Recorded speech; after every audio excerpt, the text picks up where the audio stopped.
مولانا عارف بھادی صاحب دامت برکاتہم العالیہ جو جامعہ فیض سلیمانی موٹی نرولی کے شیخ الحدیث ہیں، اللہ جل شانہ نے آپ کو بہت بڑے مقام، مرتبے اور بہت ہی علوم اور فیوز سے نوازا ہے۔ مزاج کی سادگی ہے کہ جہاں آپ کو دعوت دی جاتی ہے، اگر آپ کے پاس وقت ہوتا ہے تو آپ بہت ہی منکسارانہ اور عاجزانہ انداز میں دعوت سمجھ کر اور اپنا فریضہ سمجھ کر قبول کرتے ہیں۔ آج دنیا میں ایسے مبلغ، ایسے داعی اور ایسے اسلام کے سپاہی کی بہت شدید ضرورت محسوس کی جاتی ہے۔ ایسے وقت میں جہاں لوگ اپنے اپنے مفادات کے لیے جیتے ہو، امت کے لیے جینا، امت کے لیے تڑپنا، امت کے لیے اپنی زندگی کو وقف کر دینا آسان نہیں ہے۔ میری زندگی کا مقصد تیرے دین کی سرفرازی،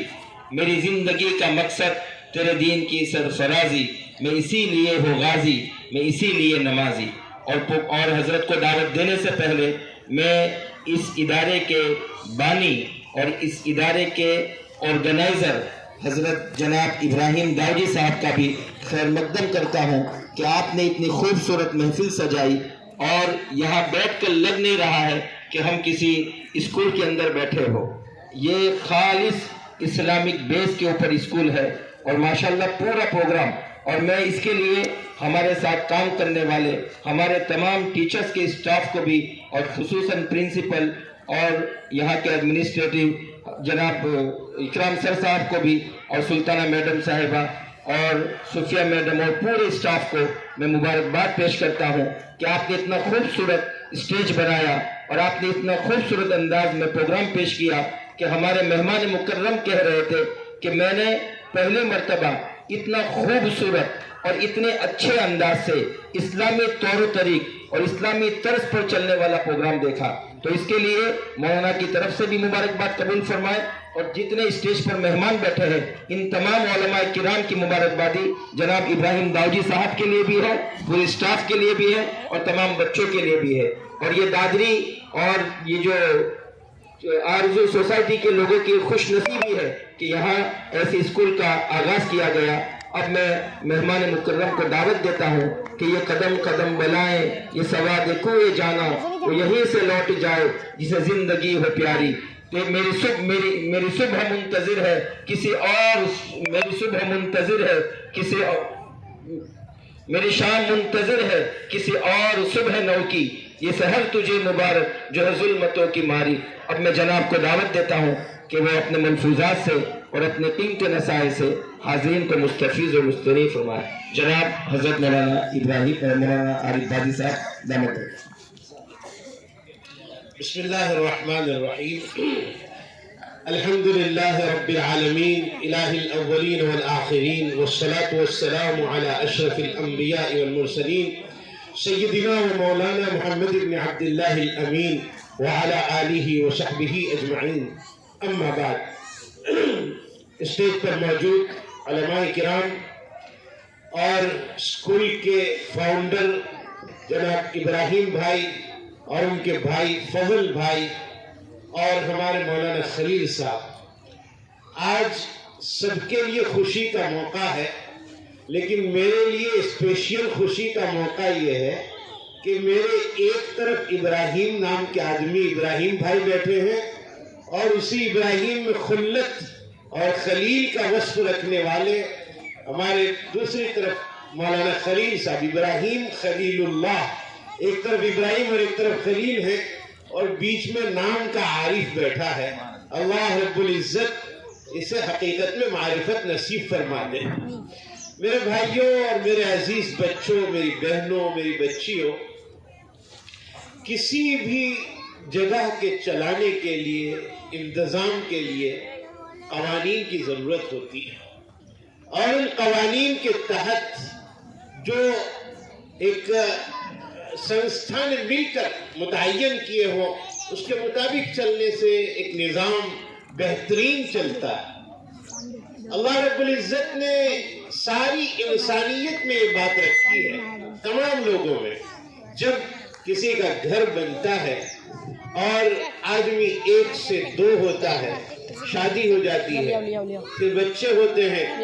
ایک اچھا قبیلہ تیار ہوتا ہے، اس گھر کے لیے اور گھر کے چلانے کے لیے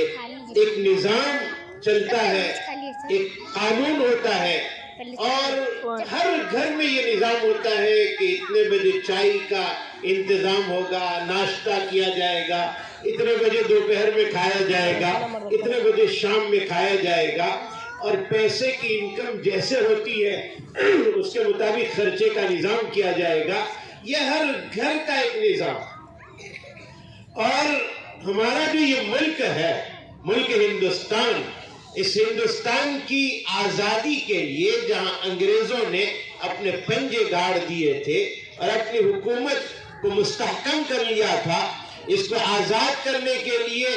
سب سے پہلے اگر کسی نے آواز اٹھائی ہے تو الحمدللہ وہ ایک عالم آدمی نے آواز اٹھائی، ایک مسلمان نے آواز اٹھائی، اور پھر افراد تیار ہوتے گئے، جماعت تیار ہوتی گئی، اور لوگ اپنا خون دیتے رہے، شہید ہوتے رہے، اور لاشیں بچ گئی، درختوں پر لاشیں لٹکنے لگی، اور اتنی بڑی قربانی کے بعد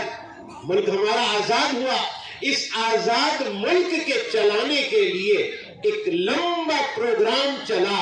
قوانین کے بنانے کا، اصول کے بنانے کا، ضابطے کے بنانے کا، اور 1950 میں آج کی تاریخ میں یعنی 26 جنوری کو وہ ایک نظام مستحکم بن کر ہمارے سامنے آیا، جس کی خوشی میں 26 جنوری کو منایا جاتا ہے۔ اور اس کے تحت ہمارا جو نظام ہے، ہمارا جو قانون ہے ملک کے چلانے کا، ایک سیکولر قانون ہے کہ جس میں سارے ہی دیش واسی اور دیش میں رہنے والے سب کو ایک نظر سے دیکھا جاتا ہے کہ سب کے قانون برابر سرابر ہے، سب کو اپنی زندگی گزارنے کا ادھیکار ہے، سب کو اپنے قانون کے مطابق، اپنے دھرم کے مطابق اور مذہب کے مطابق چلنے کا ادھیکار ہے۔ یہ ہمارا قانون ہمیں سکھاتا ہے، ملک کا نظام ہمیں سکھاتا ہے، ہر ایک کو اپنے اپنے مذہب پر چلنے کا نظام۔ اسی ملک میں جہاں مسلمان ہے، غیر مسلم ہے، ہندو ہے، آدیواسی ہے، اور سکھ ہے، اور کئی مذاہب ہے جس کے نام بھی کئی لوگ نہیں جانتے ہیں۔ گلہائے رنگا رنگ سے ہے زینت چمن، گلہائے رنگا رنگ سے ہے زینت چمن، اس ذوق اس جہاں کو ہے زیب اختلاف سے۔ یہ مختلف قسم کے رنگ کے پھول نکلے ہوئے ہیں، اور اسی پھول سے اس ملک کی خوبصورتی ہے کہ ہر ملک، اس ملک میں رہنے والا، ہر مذہب کا ماننے والا بآسانی اپنے مذہب پر چل رہا ہے۔ ہمارے کانسٹیٹیوشن نے اور ہمارے قانون نے اس کی ہمیں اجازت دی۔ میرے بھائیوں، میرے دوستوں، بہنوں، بچیوں، ہمارا جو ایک بدن ہے سر سے لے کر پیر تک، اسی پورے بدن میں اللہ تعالیٰ نے سیکولر چلنے کا نظام پہلے سے ہی چلا دیا ہے، اللہ تعالیٰ پہلے سے سکھا دیا ہے۔ اسی بدن میں ہماری سینے کے پنجرے میں ایک بادشاہ رکھا ہے اللہ تعالیٰ نے، جس کو دل کہا جاتا ہے، اسی کی حکمرانی چلتی ہے، اور اس کا ایک وزیر سر میں رکھا ہے جس کو دماغ کہتے ہیں، اور یہ دونوں مل کر ایسا سیکولر نظام چلاتے ہیں کہ پیر میں کانٹا چبھ جائے تو سارے بدن کو حکم ہے کہ اس کے دکھ میں شامل ہو جاؤ، ہاتھ میں کوئی تکلیف ہو جائے سارے بدن کو حکم، اور یہ حکم بدن جو کرتا ہے، دل کرتا ہے، دماغ کرتا ہے، اسی کو لے کر میرے آقا نے کتنی بہترین تعلیم دی کہ ایک شخص کو تکلیف ہو تو چاہے وہ مشرق میں رہتا ہو، مغرب میں رہنے والے کو اذیت ہونی چاہیے کہ میرا فلاں بھائی مشرق میں پریشان ہے۔ ہماری آزادی کی لڑائی میں چلنے والوں نے یہی نظام چلا ہے، انہوں نے کبھی بھید بھاؤ نہیں کیا ہے کہ ملک آزاد ہو جائے گا تو ہماری قوم آگے بڑھ جائے گی۔ ان کا مشن یہ تھا ملک آزاد ہوگا تو ملک ترقی کرے گا، اس کے اندر رہنے والا ہر فرد ترقی کرے گا۔ یہی وجہ ہے کہ ہماری آزادی کے بہت بڑے شخص سید عطا اللہ شاہ بخاری رحمۃ اللہ علیہ یہ فرماتے ہیں کہ ہمارے ملک کو غلط نظر سے دیکھنے والا انگریز، ہمارے ملک کو ستانے والا انگریز، اگر وہ کہیں مغرب میں ہو، اور عطا اللہ شاہ بخاری فرماتے ہیں میں مشرق میں ہوں، یعنی میں پورو میں ہوں، اور وہ پشچم میں ہو، اور مجھے پورو میں رہتے ہوئے پتا چلے کہ انگریز کو پشچم میں ایک چیونٹی نے کاٹ لیا ہے تو میں پورو سے پشچم تک کا سفر کر کے اس چیونٹی کے منہ میں ایک شکر کا دانہ رکھنے کے لیے جاؤں گا، اس لیے کہ میرے ملک کے غدار کو ایک چیونٹی نے کاٹا ہے، مجھے اس پر خوشی ہو رہی ہے۔ تو میرے بھائیوں، یہ ملک بڑی محنتوں سے آزاد کروایا گیا، اور آج کے اس پروگرام میں یہ سبق میں نے حاصل کیا اور میں آپ تک پہنچاتا ہوں کہ ہمارے ملک کا ایک مسلمان بچہ، ایک معصوم بچہ، ایک چھوٹا بچہ جس کو اب تک اپنی بات کہنے کا سلیقہ نہیں معلوم ہے، وہ اگر گھر میں جائے تو اپنی بات اپنی ماں کو سلیقے سے نہیں سمجھا پاتا۔ یہ اور بات ہے کہ ماں اس کی توتلی زبان کو سمجھ جاتی ہے، لیکن وہی بچہ جو اپنی بات صحیح ڈھنگ سے نہیں سمجھا پاتا، وہ ہمیں یہ سمجھا رہا ہے کہ میں اس ملک کا چھوٹا سپاہی ہوں، ضرورت پڑے گی تو میں اس کے لیے اپنی گردن کٹوا دوں۔ ایک معصوم بچہ یہ سمجھا رہا ہے۔ میں آج کے اس منچ پر یہ کہنا غلط نہیں سمجھوں گا، بلکہ بجا سمجھوں گا کہ اگر میرا ایک چھوٹا معصوم بچہ ایک مکتب میں جاتا ہے جہاں اس کا ٹیچر اور استاد اس کو یہ سکھاتا ہے کہ یہ سیدھی لائن جو پڑی ہے اس کو الف کہتے ہیں، اور یہ لیٹ جائے اور اس کے نیچے نقطہ بن جائے تو اسے با کہتے ہیں، اور اس کے اوپر دو نقطے چلے جائے تو اس کو تا کہتے ہیں۔ جس بچپن میں یہ تعلیم دی جاتی ہے کہ بسم اللہ الرحمن الرحیم اس طرح پڑھا جاتا ہے، ہمارے بزرگوں نے فرمایا ہے کہ بچپن میں جب بسم اللہ الرحمن الرحیم پڑھا دیا جاتا ہے، لا الہ الا اللہ پڑھا دیا جاتا ہے، تو وہ بچپن تک اور بڑھاپے تک یاد رہتا ہے۔ آج کے اس منچ پر میں کہنا چاہتا ہوں، ہمارے بچوں کو صرف الف لام اور الف با اور تا نہیں سکھایا جاتا۔ وہی بچہ 9-10 بجے جب مکتب سے نکل کر اسکول میں جاتا ہے تو اسے دیش بھکتی سکھائی جاتی ہے، اسے مدرسے میں بھی سکھایا جاتا ہے کہ ملک کے وفادار رہیے، اسے اسکول میں بھی، باقی لوگوں کو صرف اسکول میں سکھایا جاتا ہے۔ ہمارے بچوں کو فخر ہونا چاہیے اس بات پر کہ ہمیں مدرسے میں بھی سکھایا جاتا ہے، اسکول میں بھی سکھایا جاتا ہے کہ یہ ہمارا ملک ہے، اور آج اس دھرتی کو لوگ ماں کہتے ہیں، اور ہمیں فخر ہے کہ کہیے، ہمیں کوئی حرج کی بات نہیں ہے، ہماری ماں ماں ہے۔ آپ اگر دھرتی کو ماں کہتے ہیں تو تمہیں یاد رکھنا چاہیے کہ ایک ماں کی جتنی سنتان ہوتی ہے وہ سب برابر ہوتی ہے، جتنے بچے ہوتے ہیں وہ سب برابر ہوتے ہیں، کسی کو اونچ اور کسی کو نیچ کی نظر سے نہیں دیکھا جا سکتا ہے۔ آج کیا بات ہے کہ ماں آپ مانتے ہیں، آپ یہ کہتے ہیں کہ ہندوستان کی دھرتی ہماری ماں ہے اور اس ماں کی اولاد ساری کی ساری اولاد ہے۔ کیا کوئی گھر میں یہ کہتا ہے کہ اپنی ماں سے کہ ماں تیرا چھوٹا بیٹا بڑا نافرمان ہو گیا ہے، اس کو گھر سے نکال دیجئے، ایسے کہیے کہ کہیں جا کر اپنی زندگی گزار لے؟ ایسا کوئی نہیں کہتا، اور اگر بھائی بہن بولیں گے تو ماں اسے اپنے اندر سمو لے گی، اپنی گود میں لے لے گی، اور یہ اپنے بچوں کو کہے گی، دوسرے بچوں کو، بیٹا پیٹ سے نکلا ہوا سانپ بھی ماں اس کا احترام کرتی ہے۔ ابھی موجودہ دور میں انتقال ہونے والے شاعر منور رانا کا ایک مصرع مجھے یاد آ رہا ہے جس نے یہ کہا، ماں پاگل بھی ہو جائے تو بچوں کو نہیں بھولتی ہے، ماں پاگل بھی ہو جائے تو بچوں کو نہیں بھولتی ہے۔ کیسی ذہانت رکھنے والے لوگ ہیں یہاں کہ دھرتی کو ماں کہتے ہیں، اور یہاں جنم پانے والے ہندوستانی کو یہ کہتے ہیں کہ اس ماں پر تمہارا ادھیکار نہیں ہے، یہاں سے چلے جاؤ، کہیں اور جگہ لے لو۔ نہیں نہیں، ہمیں پتا ہے کہ آپ لوگ اس دھرتی کو ماں کہتے ہو، اور مرنے کے بعد تمہیں جلایا جاتا ہے، ہمیں جلایا نہیں جاتا، ہمیں ماں کی کوکھ میں سپرد کر دیا جاتا ہے، جس کو سپرد خاک کہتے ہیں۔ ہم زندہ رہیں گے اسی مٹی پر چل کر زندہ رہیں گے، اور مریں گے تو اسی مٹی میں ہم دفن ہو جائیں گے، اور کل کو قیامت میں جب اٹھیں گے تو اسی مٹی سے اٹھیں گے۔ یہ پیار کی بات ہے ہمیں اپنے ملک کے ساتھ، اپنے ملک کی مٹی کے ساتھ۔ آج کی 26 جنوری کے موقع پر میں دعا کرتا ہوں حق تعالی شانہ سے کہ اللہ تعالیٰ